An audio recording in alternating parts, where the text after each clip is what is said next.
Well, good evening, good morning, good afternoon.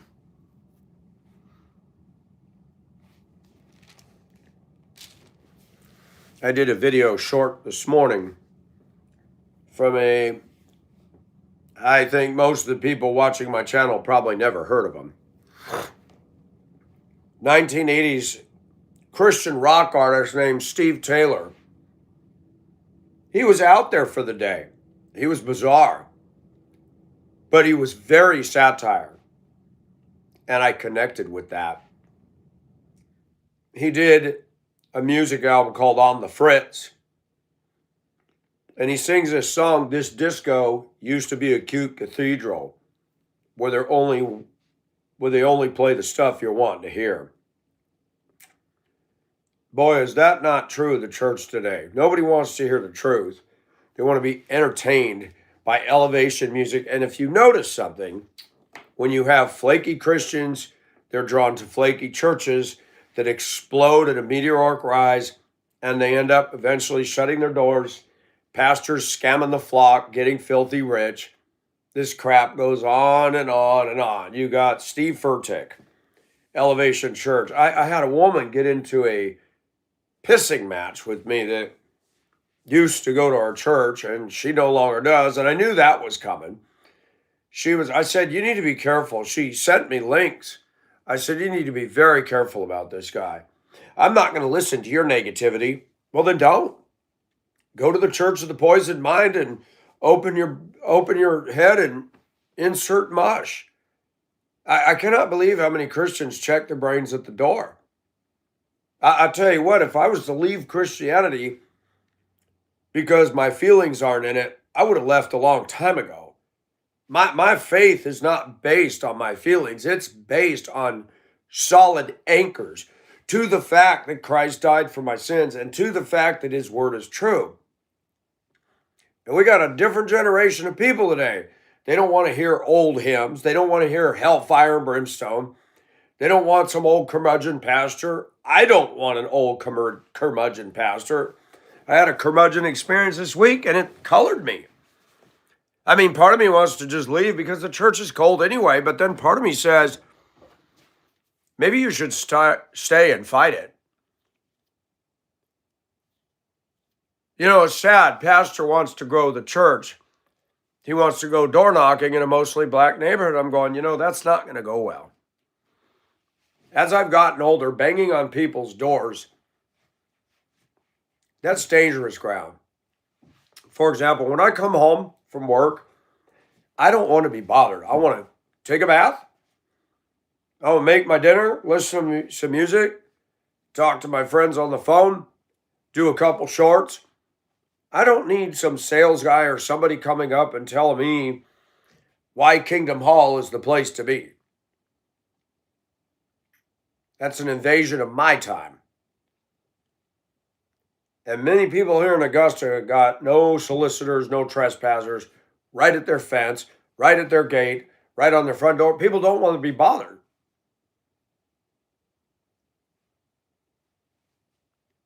And then you come to our church, and I love the pastor's teaching, but he's got some old school. When I say old school, we're not talking this old school. He holds on to some things that are a little bit, borderline legalistic. King James only, you need to be here every time the church doors are open. I mean, he's got an hour before Sunday school. All the members are required to be there. It's not Sunday school. It's talking about whatever at church. And sometimes my pastor can be a little bit insensitive. And I notice we got some old people in there that are insensitive. There's one lady with black hair. She always makes it a point to say hi to me, and she's genuine. And I told her that. I said, you are nice to me all the time, and I appreciate that. And she goes, why wouldn't I be? I said, well, this is a Baptist church. You got frozen chosen in here. And she started laughing. She goes, you're right. Why is it Baptists have been known for sound teaching? Why is it we have little or no love, warmth, or passion? And you know what that does? For people like me that are wired the way I am, I had to have a meeting. My supervisor called our department in because of this heckle and jekyll BS with another guy I'm training. Oh, by the way, I want to add an addendum here. Some clown by the name of The End Is Near, and he's been hidden from commenting ever, said, I noticed you have problems at your jobs with people. Do you think it could be you? Absolutely, but it isn't. I go to work and I give 110%. I don't mind F people, okay? I go and do things. And I'm not going to explain all that because I don't want it to detract from what I'm going to talk about. But I said it last night. When you are a Christian, you can do all the right things, and the universe is against you. God says, I'll never leave you nor forsake you. But boy, is that tested. You're like, God, why is all the fire coming down on me in my job and church? I've got my personal struggles, but why? Because God is trying to grow you. Yeah, but how do you grow when somebody's being an absolute horse's behind? I don't know.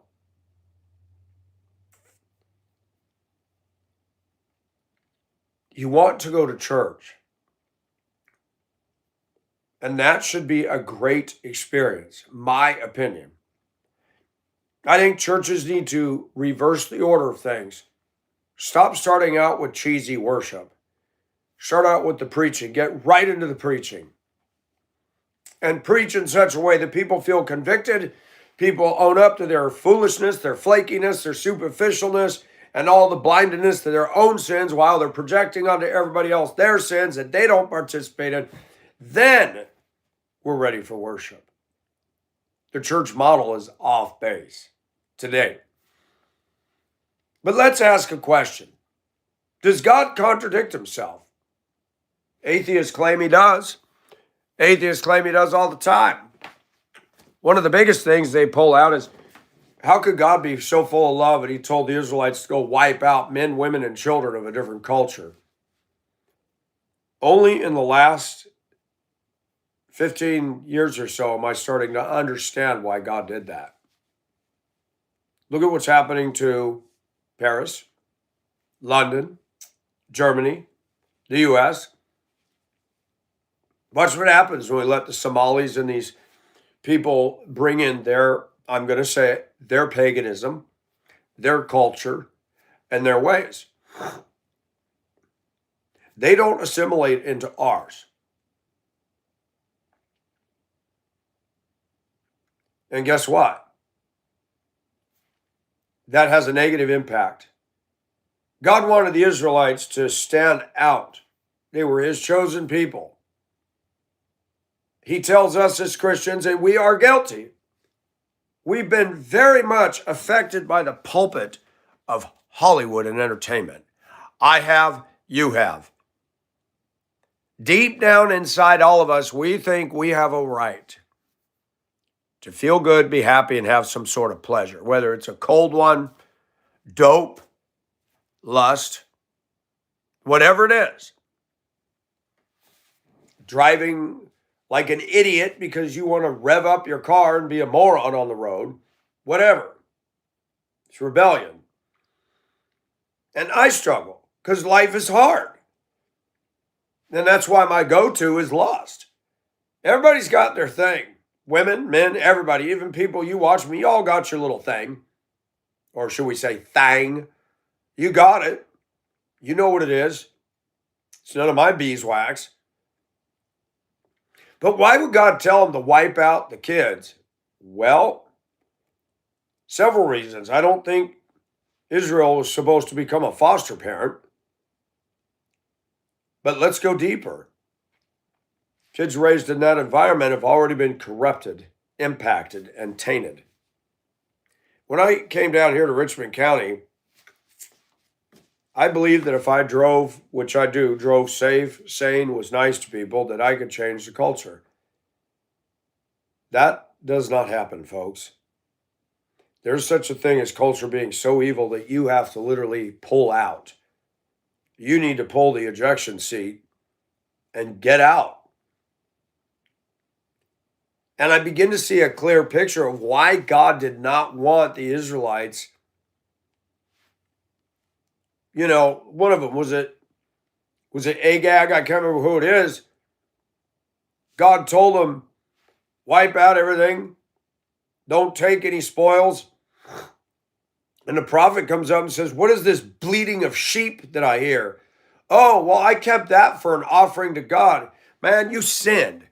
God told you not to take anything, and you spared the king? No, it was Agag, the king, that was spared. Look what you've done.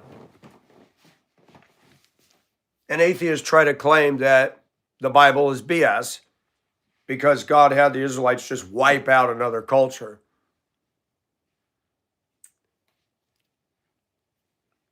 Maybe what atheists should do is realize how serious God is about sin. Maybe atheists should realize that once a culture's been infected with paganism and rebellion, you're not going to transform that. That's why our prison system is really jacked up. We're going to put a mass murderer in there and leave him in there and think he's going to be reformed. Unless there's a Damascus Road experience and the Holy Almighty God, and there are prison ministries, praise the name of the Lord for that. I don't feel that's my calling. I'm not going to go up and talk to prisoners. They're going to look at me thinking, oh, he'd be a nice one to bend over. No thanks. You have to do your calling. And that's not my thing. But I support it because many people have gotten saved and found Jesus in jail. And they need Jesus just as much as anybody else. But when God told the Israelites to possess the land and to drive out the Amorites, the Hittites, the Canaanites, the Perizzites, the termites, the parasites, notice they're all ites. You fool with them and they affect you.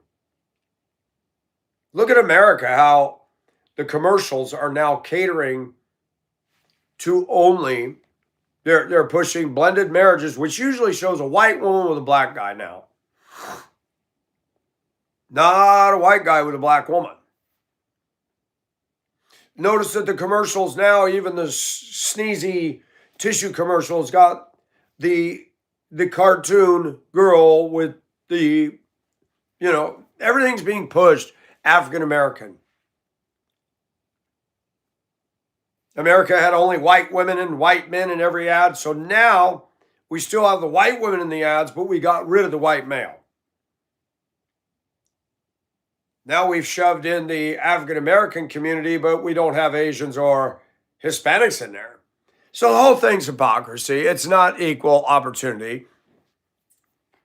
You'll never see an Asian woman on the front of Cosmopolitan, Elle, or any of those women's magazines.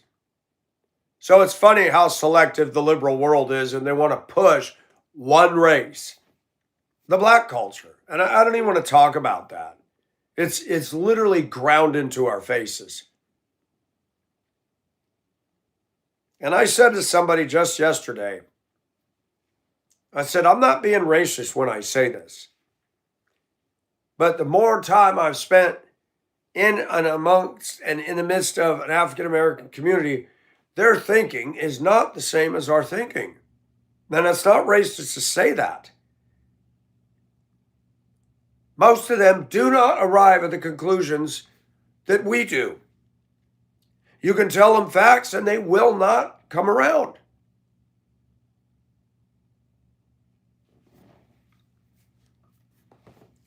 God, no, we can't do this today.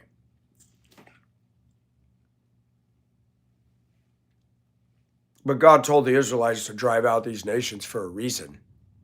The watering down and the polluting of Israel, God took seriously. And every time they played footsie with another group of people, they were led off into idolatry again and again and again. Look at what it says about Solomon. Now, here's what's interesting. The Israelites sinned sexually out in the wilderness, and God struck them down. But you got Solomon's got 700 wives, 300 concubines, And he was wiser than anybody and probably the richest man of all time. Why is it God seems to bring the hammer down here and unlimited grace over here? I don't know, but can we confess something? That is a reality.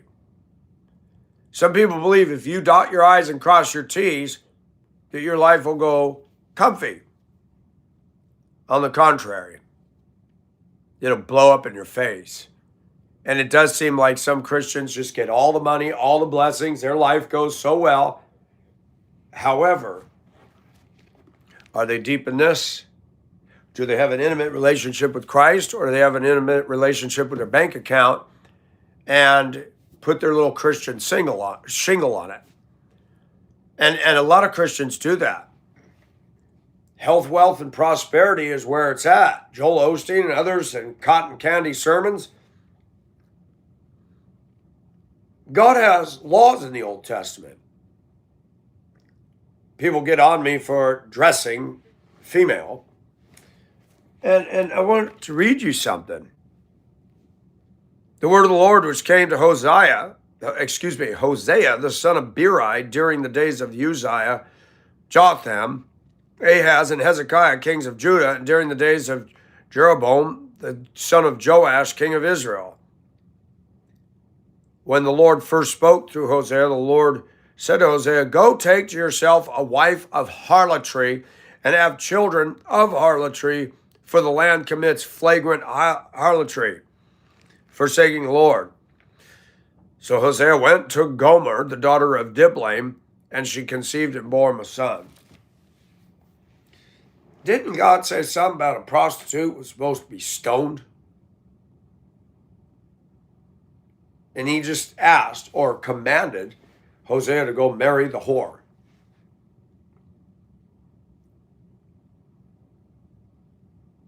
Yes. He commanded Hosea to marry a woman of harlotry. That's shocking, isn't it? Seems to be a contradiction, doesn't it? How about Esther? The book of Esther. Esther was Jewish. Xerxes, or Ahasuerus, I can't even say his name, was a pagan king. He did what a lot of kings do. They want to show off their kingdom. They have a big old feast. They want people from far away to see how powerful and well off the king is. That has caused many empires to crumble.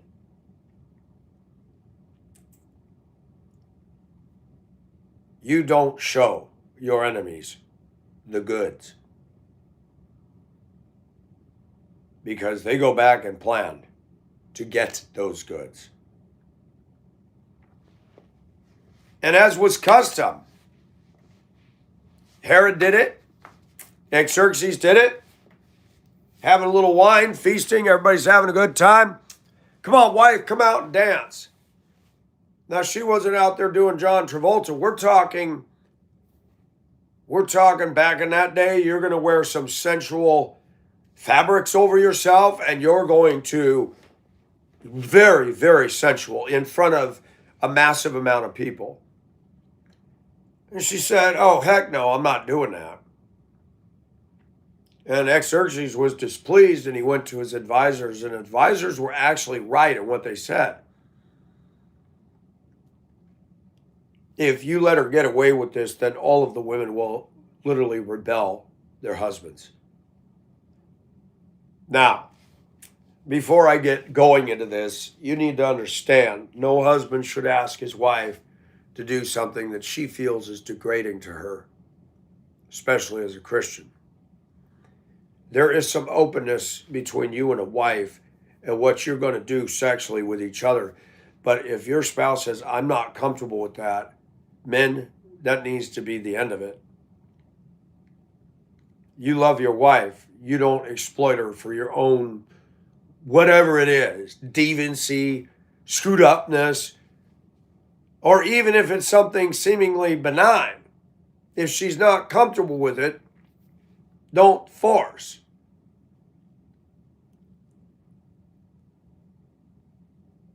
There are couples that they are comfortable allowing certain things between themselves, and they say the marriage bed is undefiled. There are some couples believe they can watch porn together. People have asked me to weigh in on that. Well, yeah, technically we shouldn't look at it. It's funny, it says in the Bible, guy told me that God is against porn. Now, I will say this, it doesn't say that in the word. Thou shalt not view pornography. It says abstain from sexual immorality. And porn is sexual immorality. And I talked about yesterday, the reason I like what I like is because we live in a cold-hearted society. You know, most men go out and drown themselves in something. Their truck, their job, their liquor, their dope. My problem is not substance abuse. My problem is wired to the biology that God made it in me that when I see a woman that looks good, I'm going to look. God did that.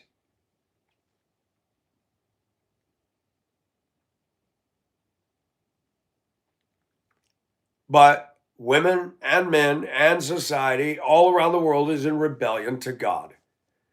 Rebellion to marriage. Rebellion to the laws of the land. Rebellion to God's word. But Solomon paid a price for all those women. It says they turned his heart after other gods.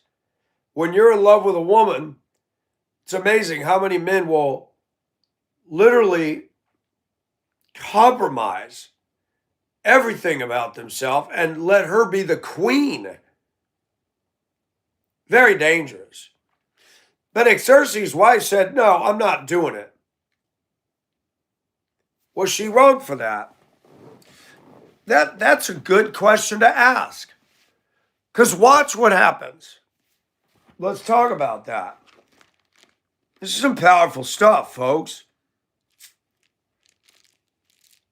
Let's get into this.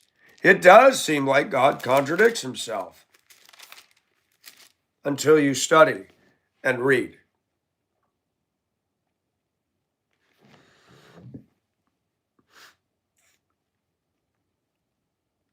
The book of Esther, chapter 1, verse 3, in the 3rd year of his reign, he gave a banquet for all his princes and attendants, the army officers of Persia and Media, the nobles and the princes of his provinces being in his presence, when he displayed the riches of his royal glory and the splendor of his great majesty for many days. 180 days, for half a year, he was having a party. Can you imagine 180 days of party time? And when these days were completed, actually, he showed his splendor and wealth for 180 days. When these days were completed, the king gave a banquet lasting 7 days for all the people who were present in Susa, the capital, from the greatest to the least, in the court of the garden of the king's palace. There were hangings of fine white and violet linen held by cords of fine purple linen on silver rings and marble columns, and couches of gold and silver on a mosaic pavement of porphyr, marble, mother of pearl, and precious stones. Man, you talk about wealth. You can't just get mother of pearl and all this stuff. You're lucky if you get a ring with a little bit of silver in it. This was lavish. Purple tapestries hanging on rings of silver. We're not talking stainless steel and made in Taiwan. We're talking the best of the best. The wealth back in that day far exceeds Bezos' cookie cutter house. I mean, this was nice stuff. Marble with columns. Oh my. And people get all uppity because they bought a $500,000 box with faux brick cladding on the outside of a wood frame. You got to be kidding me. And this guy had some buckaroos. They had a palace, and it wasn't stick construction. They didn't have 2x4s. They didn't have CDX. and nail guns. No, the rich people built palaces that were incredibly beautiful. Drinks were served in golden vessels of various kinds, and the royal wine was plentiful according to the king's bounty. And the drinking was done according to the law. There was no compulsion, for so the king had given orders to each official of his household that he should do according to the desires of each person. Queen Vashti also gave a banquet for the women in the palace, which belonged to King Ahasuerus. Try to say that. On the seventh day, when the heart of the king was merry with wine, drunk as a skunk, he commanded Mehuman, Biztha, Harbona, Bigtha, Abagtha, Zathar, Carcass.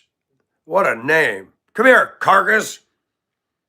The 7 eunuchs who served in the presence of King Xerxes, forget that, to bring Queen Vashti before the king with her royal crown in order to display her beauty to the people and the princess, for she was beautiful. But Queen Vashti refused to come at the king's command delivered by the eunuchs. Then the king became very angry, and his wrath burned with him. Then the king said to the wise men who understood the times, for it was the custom of the king, so to speak, before all who knew law and justice and were close to him, Karshina, Shether, Admatha, Tarshish, Meres, Marsina, Memucan, what a word, the 7 princes of Persia and Media who had access to the king's presence and sat in the first place in the kingdom.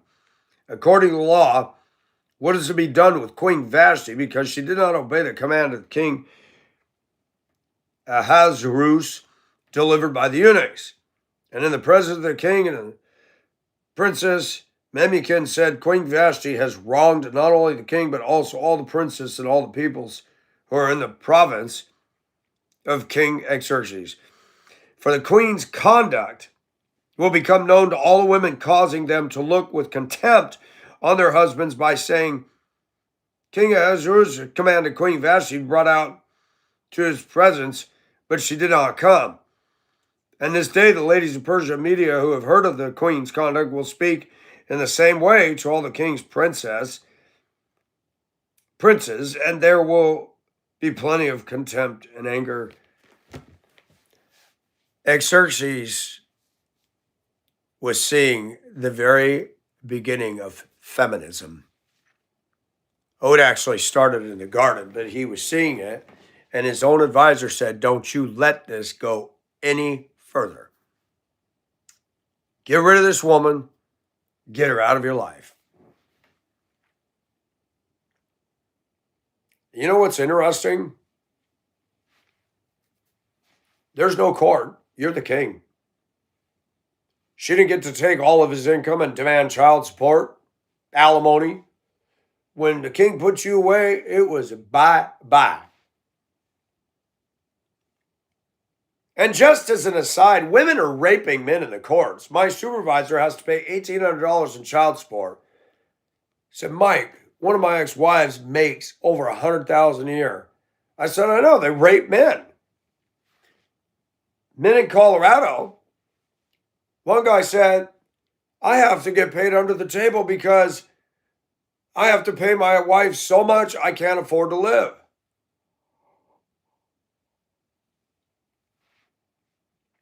Most of the time, the women spend the money that dad gives on themselves and not the kid.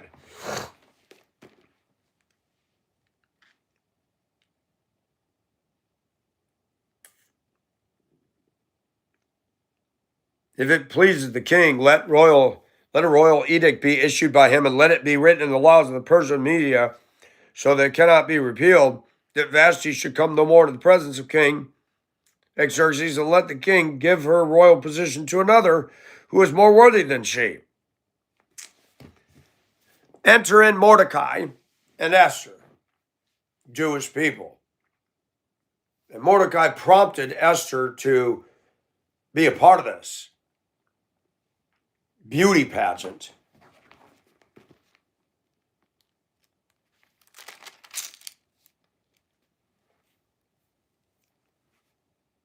Let beautiful young virgins be sought for the king, and let the king appoint overseers in all the provinces of his kingdom, that they may gather every beautiful young virgin to Susa, the capital to the harem, into the custody of Haggai, the king's eunuch, who is in charge of the women, and let their cosmetics be given them. Then let the young lady who pleased the king be queen in place of Vashti. And the matter pleased the king, and he did accordingly.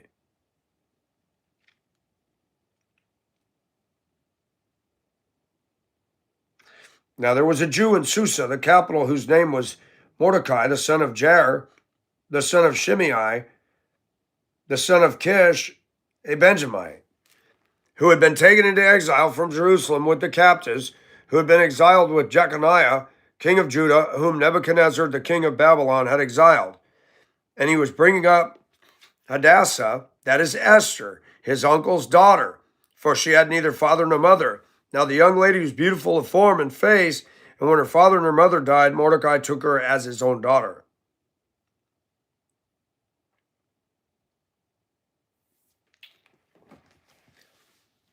God told the Israelites not to intermarry out of their race. Now you got a woman. Basically spends the night with the king. Talk about a piggy man. Now, some people say he didn't, but I tend to think he did. I think he wham-bammed every single one of those women. I think he tried them all out in his bedchamber. Nah. When he got to Esther, though, he found the sweet wine in a relationship. Why did God? This is before the law, Esther was after the law had been given. Why would he condone Esther marrying a pagan king? Well, if you read the book of Esther, Esther was used because of her relation to the king to prevent the extermination of the Jewish race by wicked Haman. Does God contradict himself? Sometimes it seems he does. And Christians try to say, well, God doesn't contradict himself. No, he never contradicts himself. But God tells Hosea to marry a prostitute, and yet somebody caught in adultery was to be stoned. That causes some problems, don't it?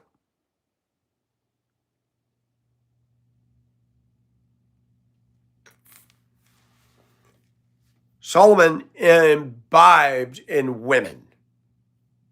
He was the Hugh Hefner of Jerusalem. 700 wives, 300 concubines, do the math. He could do a different woman for 3 years. Nightly. 1, 2, 3, 4, 5. A little bit of Rita is all I need. A little bit of Jessica is all I see. Oh, yeah.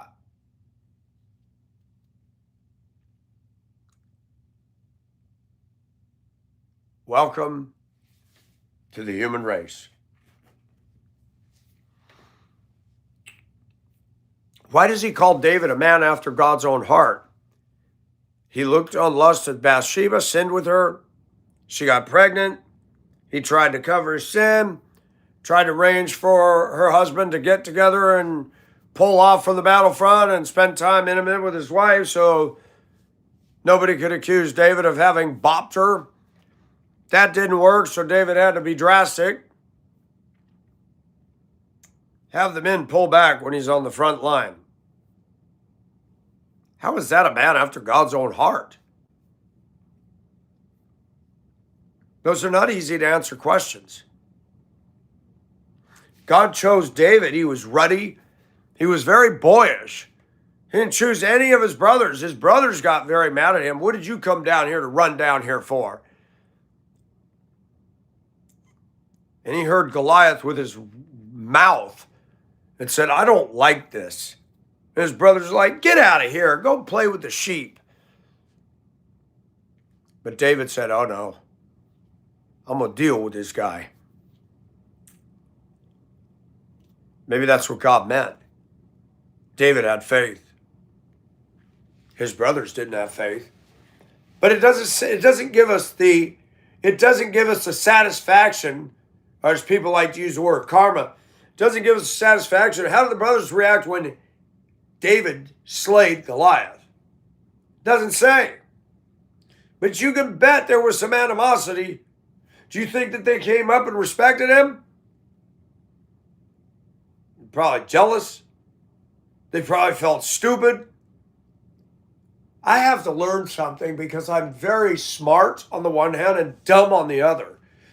Stuff happens to me. I'm like, why are people harassing me? My supervisor said, the way you are, your work ethic, and the way you process information is a threat to people.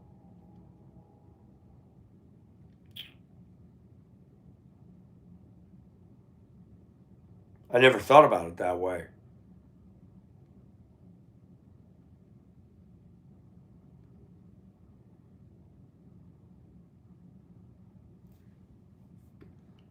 I am definitely geared different, but I am in the South.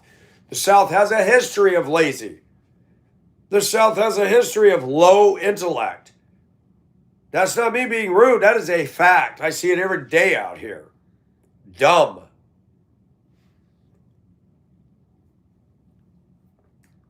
And for those of you leaving your snipey comments to me and others who do struggle and saying, well, maybe the problem is you. Maybe the problem is you don't know what you're talking about and you just need to go away. There are some people that struggle through no fault of their own. So a whole bunch of people shouted, crucify Jesus. So Jesus said, well, maybe I'm the problem. They don't like me. Maybe there's something wrong with me. You see how stupid that gets? So you can be right, you can be sinless, and they hated him. The big shots, the religious hot shots. Come on, give me a break. Not everything's in a nice, neat little package. Well, if you're having problems at every job, it must be you. I don't go in there and mess with people. I go in there to work. Right now, I got a guy that's messing with my flow. Even after he was spoken to yesterday, he did it again. I turned on my heel, I went straight. I said, look, I know you don't like me bothering you, but you got to deal with this. This is exactly what happened. You want to put a body cam on me and you see what he does when you're not around, you would be shocked. All right, I got you.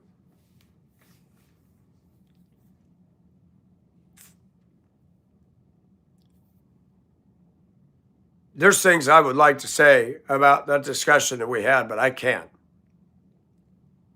The sad thing is, there's a dynamic going on in the U.S. Businesses have to handle certain employees different because they don't want a lawsuit. That's all I'm going to say. It's ridiculous. Again, I don't have a privilege card. Talk to E-Rock. Talk about the factory he works up at in Greenville. Same thing. Guys were out standing smoking pot outside the factory. It wasn't break. He said, put your blunts out and get back to work. Oh, this guy think he's the big boss. I ain't the boss and the boss ain't here, but you need to be in there working. I need you to do your part so I can do my part.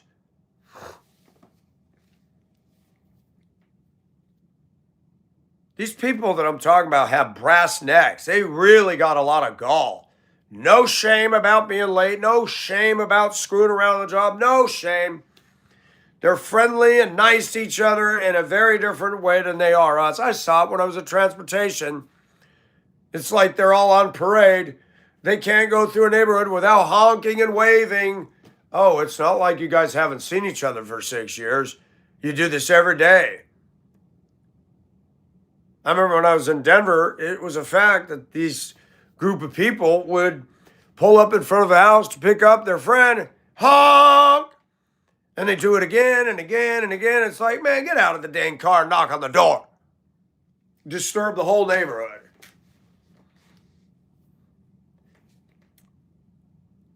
Atheists think that they've got a case against Scripture because God told the Israelites to wipe out the whole deal. Just what I'm talking about.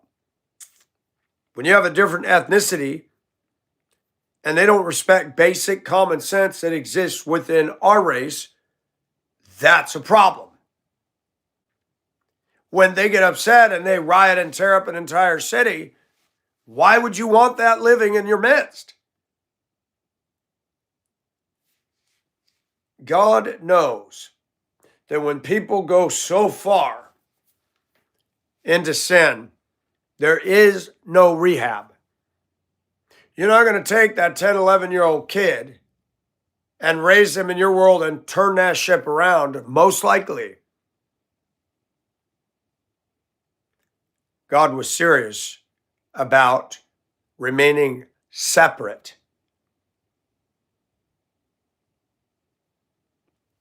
He said, do not be like these other nations.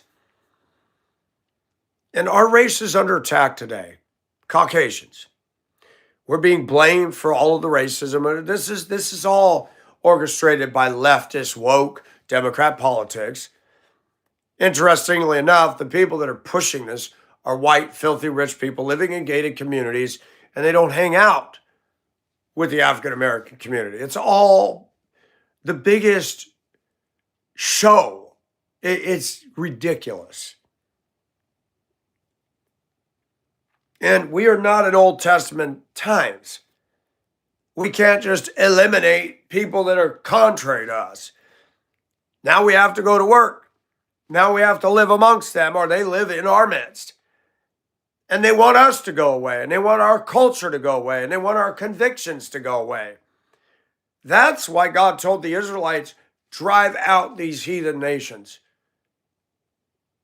And atheists say, that's so mean. I asked an atheist in the pool at a KOA campground in Joplin, Missouri years ago. I was married to my first wife, and we were in the pool, and older man started talking to me just out of the blue. Where are you guys all headed? I said, we're going to go to Moody Bible Institute and then on to West Virginia. And Moody Bible Institute? Why would you go to a Bible Institute? I said, well, I want to look at going into the ministry. And then he started this atheist drum beating. We're standing in the pool. I wasn't yelling or rude. And he asked that very question. You know, God commanded the Israelites go in and destroy everybody. There's so much violence. And we had been talking for some time. I noticed a young couple came to the edge of the pool, close to us, sat down with their legs hanging in the water, rapt at attention to this whole thing. I'm like, uh-oh, we're being watched. And my mind's going, are they for or against me, you know? I said, let me ask you something. The old man's wife was sitting on the edge of the pool. I said, so if somebody came into the house, you're against violence, and was going to try to kill your wife, would you not try to protect her? Would you not get a weapon or something, try to protect her? And before he could answer, she said, probably not, and walked off. Ooh, right there in front of everybody. And the guy turned to say something to his wife, and that ended the conversation. I'm like, ka-ching, thank you, God, I'm out of this one. The couple looked at me and said, we don't know you, but that was awesome. We're searching for God, and we've never heard anybody speak like this. Wow, that sounds like some out of scripture. We've never heard anybody speak like this. Wow, God, you're moving in Joplin, Missouri. I don't know that couple. I don't know where they are. I hope they got saved. When you open your mouth and declare the truth of God, you may not realize it, but somebody's watching. But can I say something? The gospel doesn't discriminate. But I'm going to say something profound to my viewers. The chances of me being used to reach the African American community are slim to zero. It would be like me trying to reach the Mormons, the Jehovah's Witnesses, or the Democrats. Many of these groups have what I call a cult-like mindset. They believe what they're told by their groupies, and they will not listen to anything else. Mormons are told everybody else is wrong. Jehovah's Witnesses are told that. Democrats are told that. Black people are told that. They all share that same similarities. And you cannot come against a cult mindset. You know, it's amazing to me. Jesus said, you shall know the truth and the truth shall set you free. And I get that. Most people in America are not free.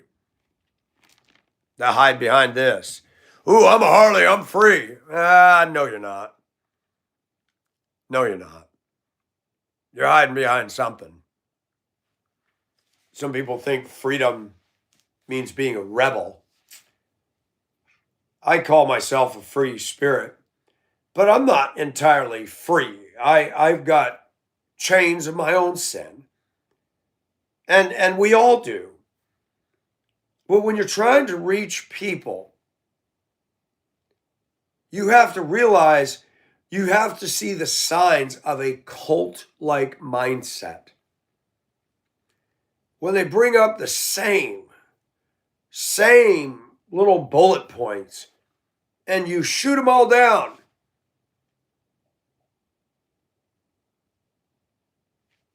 And it has no impact on them. You know you're dealing with a cult mind. Brainwashed. Check your brains at the door groups. And I've talked openly about the Democratic Party starting the Jim Crow laws, the KKK, and, you know, they were anti-freedom. They did not want slavery to end. And if you want to talk about a cult-like mind, the African-American community embraces and group hugs the Democrat left. They never were their friends. They were the reason they were into slaves. And the Democrats are saying Republicans are racist. Talk about a cult mind. The Republican Party was a safe place for blacks to get involved in back in the day.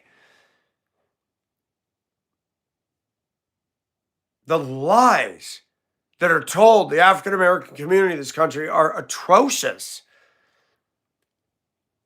The very party that kept them chained and kept them down is now feeding them the lie that Trump and us and whites are all bad. Oh, I guess you forgot about the entire North above the Mason-Dixon line fought against you clowns down here and the slavery too? I guess you forgot that, huh? And that's why I see people down here in the South are utterly dumb. If you can't see that a lot of Americans were against the slavery, a lot of whites, the Northerners, I don't know what to tell you. That's a cult mind. Running away with a lie and not looking at the obvious facts. Blacks didn't end slavery in the U.S. They didn't have the power to. Whites ended it, a white president, and he was hated for it. Hated. Abraham Lincoln. And guess what? He's from Illinois. Illinois has done a flip-flop since Abraham Lincoln. That state is a mess. Every state governed and dominated by blue politics is a basket case state. Massachusetts, New York, California, Seattle, Washington, Portland, Oregon. I mean, these states are loopy protests that go on and on and on and on. Oh, we're going to have the Love Fest in Chaz. No, you're stealing a low-rise building, okay, and your mayor's letting you do it. This is not the sign of a healthy, well-adjusted community. I know I do things that make all of you raise your eyebrows when I put on a woman's top, but I'm not woke. I like to do something to try it, to find out what all the big thing is. That's all.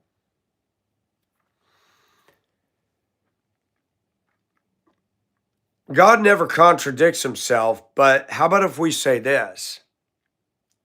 God said this is the way it is. But God used Hosea to illustrate something to Israel. God said, I am a husbandman to you. I am a husbandman to you, Israel, and you go whoring after other gods. You are committing spiritual harlotry. People love to talk about sexual sins. Do you know how many Christians commit spiritual harlotry? They play around with horoscopes. They go to churches that are not teaching sound doctrine. That, folks, is idolatry. Shall we go further? Christians celebrate Halloween, Christmas, and Easter. None of those are Christian holidays. They're all pagan to the core. They were started as pagan. They are pagan. And to hear the brainwashed, cult-like Christians that say Jesus is the reason for this. Jesus is not the reason for Christmas. Do your research, American women. And I target them because it's a feelings-based holiday that has no basis in this. Never once did the disciples say, Merry Christmas, ever. It's not even in here. The word Christmas is not in here because it's a combination of Christ and Mass, which is Catholic to the core, but you need to predate that. The Catholics saw the winter solstice and all that going on, and that was just wretched. So they tried to Christianize it. People talk about me struggling with lust. The Romans talks about worshiping the creature rather than creator. Look at the dog obsession. Now, there are women on my channel that love pets. There's one that she's got goats on a farm. That's a whole different thing. There's a sweetness about her. When I talk about women being obsessed with dogs and baby talking their dogs and going on and on about their dogs and putting dog stickers in a little tail on their SUV, that's just going too far. Too far. And I watch a society defending dog rights, but screaming about their right to have an abortion. Nobody can tell me what to do with my body. Oh, okay, but you're going to put a dog up on a temple pedestal. Okay. And that makes sense. How? I don't care what people think of me. I know my mind's intact. I know I see what I see. I know there's times I went out to my truck on my 3 o'clock break and I said, God, there's something demonic going on and I need you to intervene because this is a bunch of foolishness.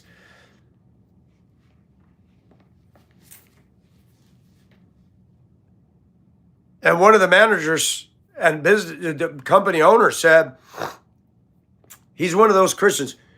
Well, I see potential in the guy. I said, I do too, but there's a problem. Well, that's where we as Christians need to show more grace. I said, I'm with you, but he's preventing me from doing my job.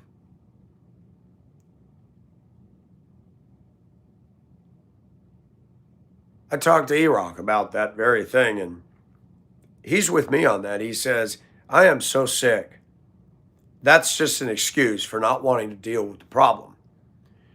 And I've noticed that employers do a dance in America today against the other employees out there.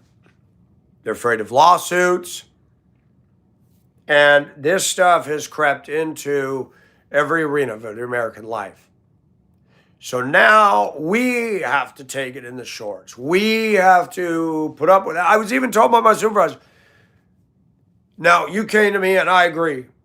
I did have a talk with him and what he did was wrong, but can you just even though you're wrong, can you just, I said, I could do that, but what am I supposed to say? I try to answer him and tell him exactly kindly, and he go, "That he was raised by his grandma." A grown man raised by his grandma. Let me say something, church. Men raised by women don't do well. There are exceptions. John Wesley, who started the Methodist Church, was raised by a mom, but that mom was steeped in godliness. Grown men raised by another relative today, you can see the lack of manhood. You can see that their problem-solving skills, and he's acting like a girl. I'm not even going to repeat it. It's ridiculous. It's Heckle and Jekyll. It's the two magpies. I've told him, here's what you got to do. Then he wanted me to teach him something. I'm busy. He knows I have a priority to get this order out. He bothers me. I said, what do you need? Now, I need you to listen. I said, stop saying all that and get it out. We're not going to have this half an hour discussion. What do you need? I need you to show me how to pack this. I said, okay. What you've done, you got to take that bubble wrap off. You got the glass shapes going in opposite directions. You need to line them up. Get the bubble wrap, but you need to cut out 2 pieces of cardboard. No, listen. I said, you asked me to show you. Now, you got 2 choices. I can show you, or you do it your way and you go to the boss and tell him what it is. I got to do this. So what do you want to do? So I started to show him. He shook his head and walked away. But then when I go back to doing something, see, I can't talk to you. You don't listen. Man, I listen to you. I'm trying to tell you, you don't want to do it the way that I was taught by management. Get out. I want to say, just why are you here? You're a troubler. You're a troubler. It says that in the Bible. You troubler. You've been around people like that? He just wants to cause a problem. Why? I'm white. My work ethic is massive. That's why. And I finally get it. Some people want to come in and let's get him out of here. You got people in this culture, they want to take over. They want to force us out. I'm not here to compete. I'm just here to do a job. But he wants to take over that whole thing. And I communicated that to my supervisor. I said, this is about real estate, boss. Now, you can have me work with the guy in the wood shop, and we'll get along just fine, or and let him take over this, and he can stand or fall. No, Mike, I need you. And I said, I believe I do good at it, but he's hindering me from my work. There's nothing I can say that doesn't cause him to be a woman about this. Wants to argue, wants to go that. Dude, we got grown men in this society that act like girls. And just because I wear a woman's shirt, I am fully man. So get off your high horse, people. Oh my gosh. Maybe you're the problem at the job. No, I'm not. I trained 1, 2, 3, 4 black people, 1 black woman who was a lesbian, and 1 white guy who is a little bit bizarre. They didn't have a problem with me.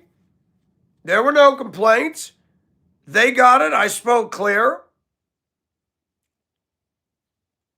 2 out of the 4 still work there.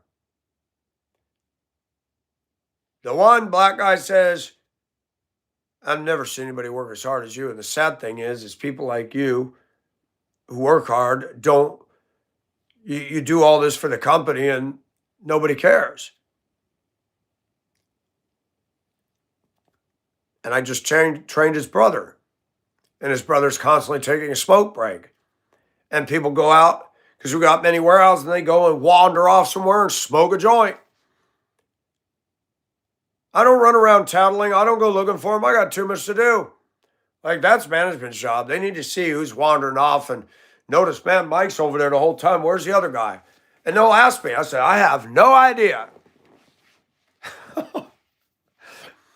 This is a stupid world. I did a video short by Randy Stonehill. This is a big, stupid world. It is. When you are walking outside of God, it's stupid. And the same guy saying he's reading his Bible and he wants to get close to God, and he's acting like a chump to me. Oh my gosh.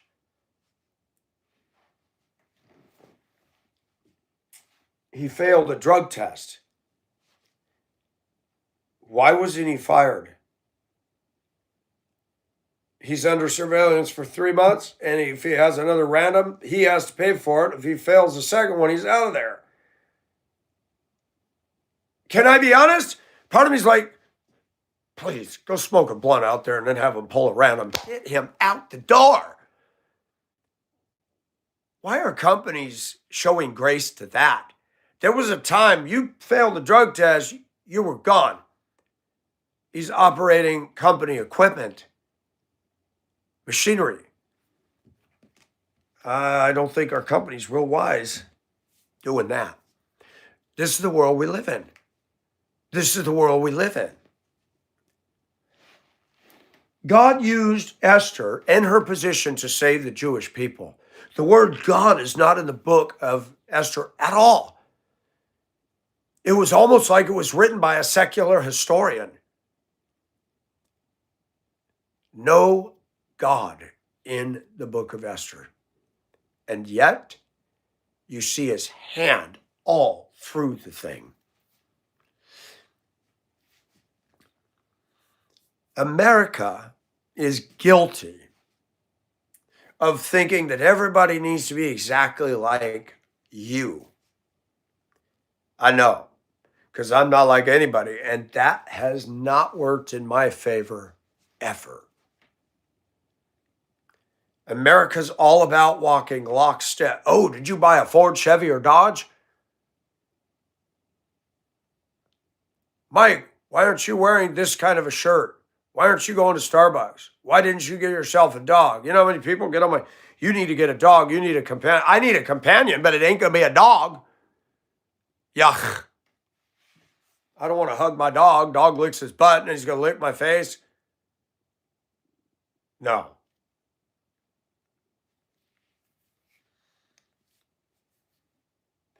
I have to get thicker skin with these trolls, and I just delete their comments or hide them, because it's like, I don't, and you don't need to listen to people who just come and leave skid marks on your channel. Toilet bowl skid mark stains. You know, when you go to the bathroom and you got that hard stuff that comes out, it goes all down the porcelain. And you flush it, there's this big old every time you open the toilet. It's like, gosh, that's disgusting. That's what a troll is. They're a skid mark on the toilet. That's it. My uncle came out one day out of his room in the bathroom and he says, Michael, I want you to know I did the perfect poop. I said, what? You know, when you go to the bathroom and it nestles right down in the neck of the bowl. And I said, Uncle, you are just flat out weird. And he laughed. I said, but you do have a point. I like the ones where you sit down and you just barely make it to the toilet and your butt literally explodes like a salad shooter. And the entire bowl is speckled under the seat and everything with nice, lovely bleh.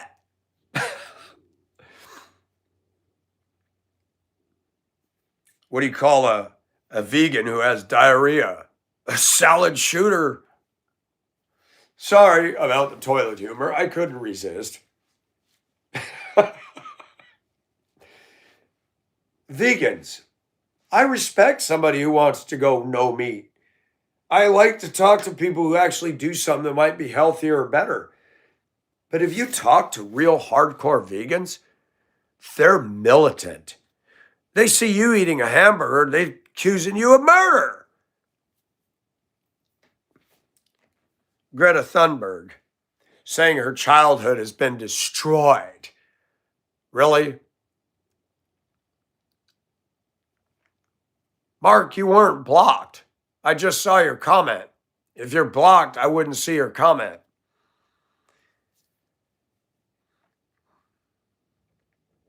Chat is not turned on. I don't understand why some of my viewers aren't smart enough to realize if you can't comment, it's because the chat is off. You can comment once this uploads, then you can leave comments under it. It's live, but live chat is not engaged. It's like when you're in the car or your engine's running, but it's not going to go until you put it in drive or shift it into gear. You would be able to see if there was chat. You'd see the words going up.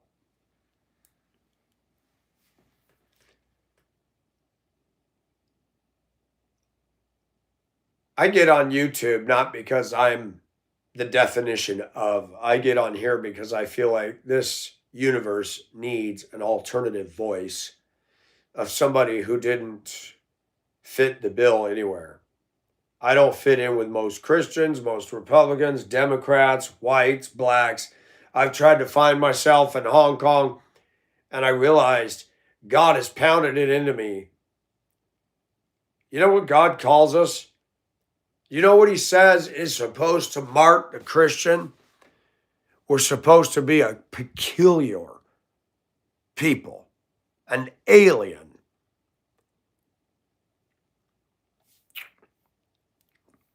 There's a song by the Imperials that I played when I was going through my tough time in August called Outlander.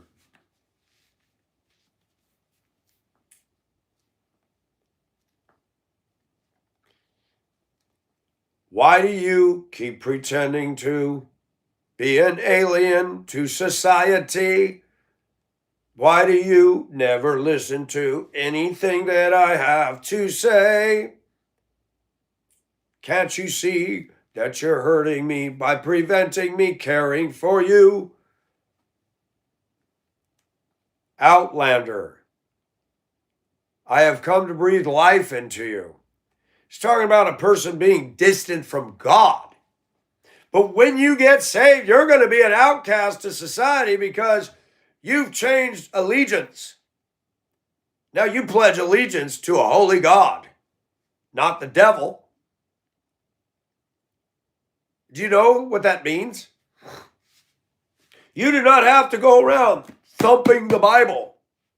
You don't have to say a word. The Holy Spirit takes up residency, and even though we're flawed and cracked and got flaws, that world out there is going to notice it. They go, Mike don't tick the way we tick. And you shouldn't. I deal in the world of parts. All kinds of parts. I had no idea how many different parts there were.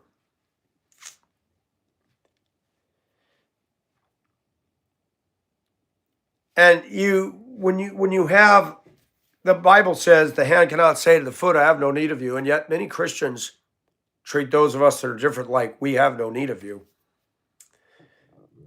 And I can tell you there's something wrong with the church today, that the church alienates us.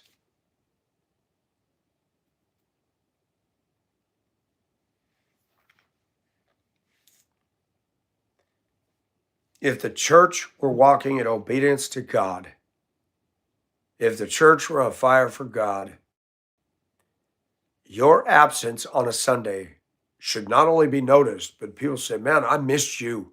I was looking for you. I wanted to talk to you.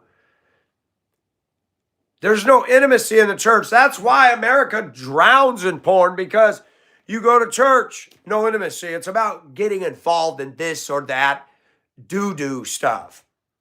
There's no warmth. What is fellowship? A potluck? Sitting there indulging in fattening foods? That is not fellowship, folks. I remember in the 80s when I got around other Christians who were excited about the rapture and talking about God, you couldn't wait to get around each other. It was like, oh, I can't wait to get it. We can talk about these things. Fellowship has lost its meaning. We're going to have a Super Bowl party at the church. Oh, that's deep and meaningful. We've allowed the world to take over the church.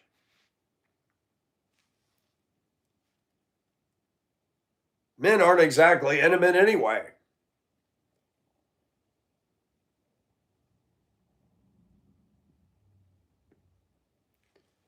The news is hyping it up that we could be in for some very bad weather starting Friday, Saturday, and Sunday with snow. But I'm looking at the temperatures and I'm like, it's too hot for snow to even fall. And yet it shows snow with the highs and the lows. And I'm like, meteorology, you better get it straight. If the low is 47, the high is 60, you're not going to get snow out of that.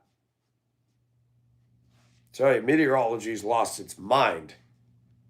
Now they call it a bomb cyclone. You notice the weather's even become drama now. All of a sudden we have a bomb cyclone. We never had such a thing. They're making up stuff to be dramatic, to get everybody glued to their TVs. Oh my gosh, we got a bomb. There's a guy, sounds like a East Coaster. A bomb cyclone? Oh, what is a bomb cyclone? Oh no. He's running around the yard and it's snowing. The first time I heard that, I was in Colorado, and they said, we have a bomb cyclone. I said, what is that? The wind blew and it snowed a little. They shut everything down, and it was like, this is it? This was a bomb cyclone. A dusting of snow and the wind and the cold. Okay. Gee, that's nothing new in Colorado. The meteorologists, look at it, you got the Weather Channel running 24/7. When I lived in Mammoth Lakes, a town of 2,500, we didn't have a weather forecast.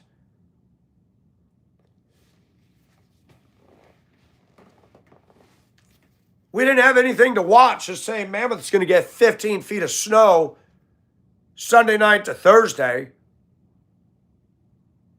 It just showed up. Now, maybe LA was reporting it, but we didn't have that. What a trip.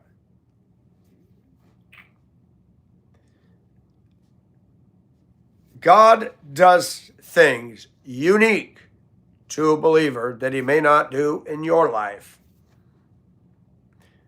God has created diversity among whites, not just, unfortunately in America, we were kind of browbeat to think that diversity meant black people. I got news for you. They are not the sole definition. I and you and everybody around the world is diversity.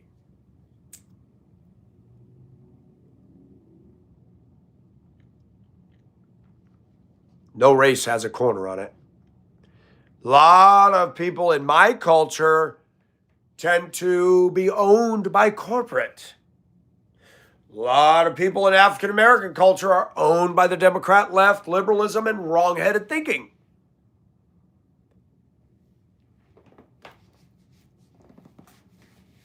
That's fact. I'm not going to have an impact on the African American community in the United States. I'm fully convinced of that after 6 years of living here. I do not have an inroad into them.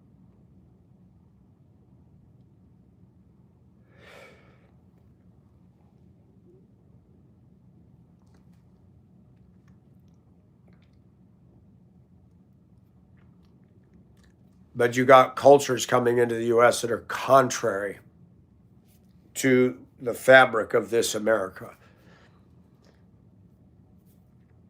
Somebody left a comment saying Russia doesn't allow immigrants to move in.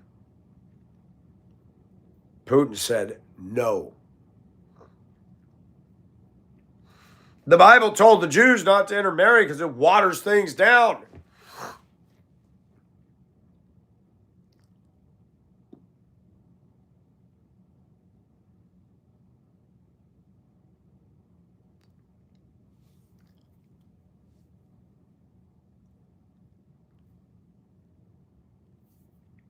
And you got leaders trying to push all this multiculturalism. Islam has no compatibility with Christianity. It cannot. One is a false religion. One is the truth.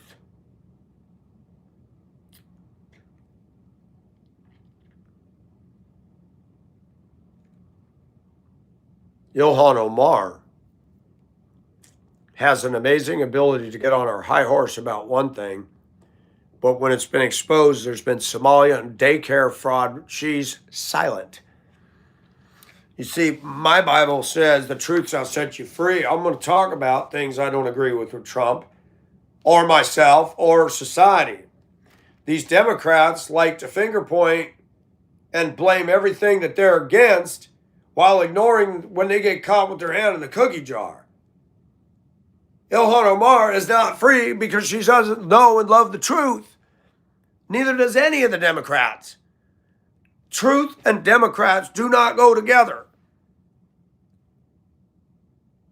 How can you be a born-again child of God and be an entrenched Democrat? You can't. One's going to give way to the other.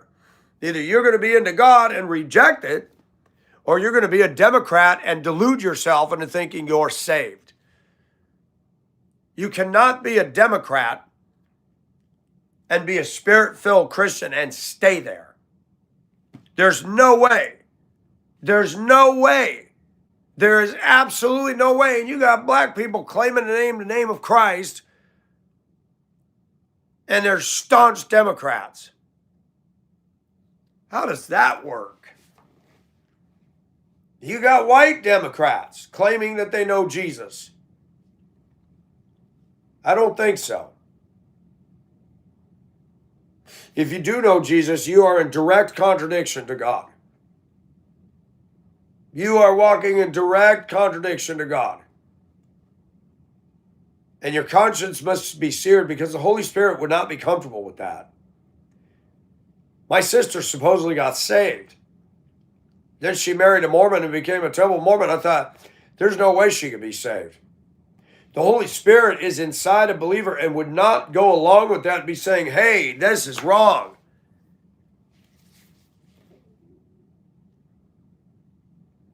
No, God never contradicts himself, but sometimes because he's God, he does things because of our finite man. Why is everybody leaving these comments? Why can't anyone comment? The chat is turned off. I'm sorry, I'm going to be a little scold. Why do I attract a lot of people that aren't that smart on my channel? If you can't leave a comment and you don't see comments scrolling up, it means the chat's been turned off. Good night. Are we this dumb? Ask the same questions over and over again. I've stated it from here.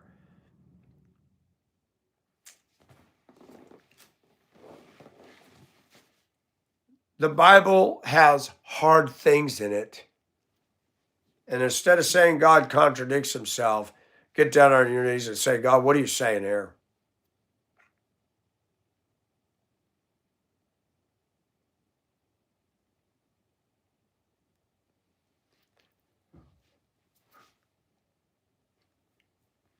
Atheists are laughable because they think they got this whole anti-Bible thing in a nice, neat little box. And what they fail to realize is the Bible calls them out. The fool has said in his heart, there is no God. You go ahead and hide behind your science degree. You're a fool if you deny God. You're not educated. You sit there and say you believe in science. No, you don't.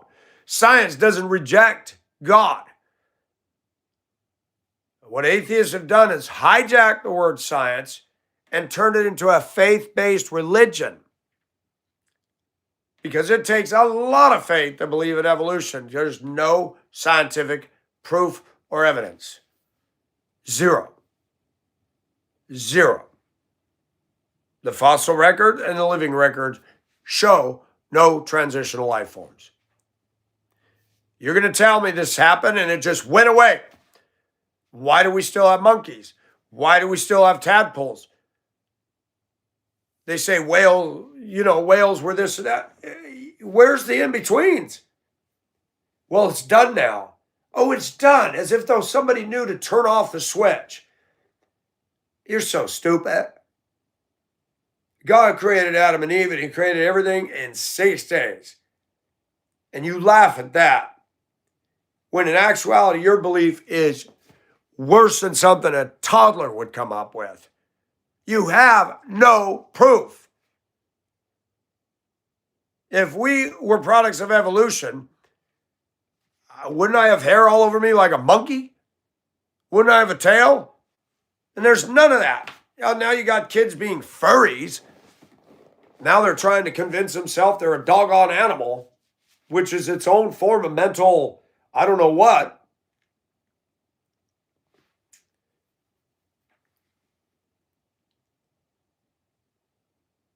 Thank you for watching. Read the Bible, and if you can't make sense of something, continue to read it and ask God to give you direction.